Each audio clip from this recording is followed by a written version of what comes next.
শাহজালাল রহমতুল্লাহ বুঝাইয়া দিয়া গেছেন সিলেটের মানুষকে, সিলেটের মানুষ, আমি যদি ইচ্ছা করতাম তো সিলেটের জমিনকে সোনার বানাইতে পারতাম, সোনার।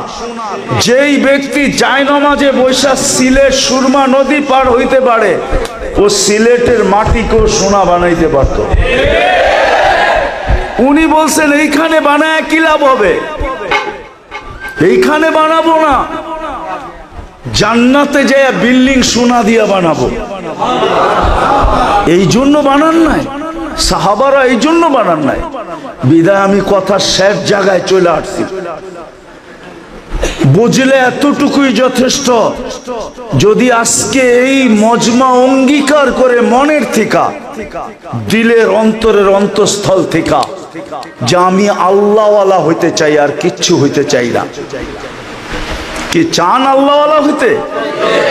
কে কে চান দেখি? পাক্কা না? নামান নামান। যুবকরা চাই কিনা? আরে যুবক, আল্লাহওয়ালা হইয়া দেখো, মজা কি।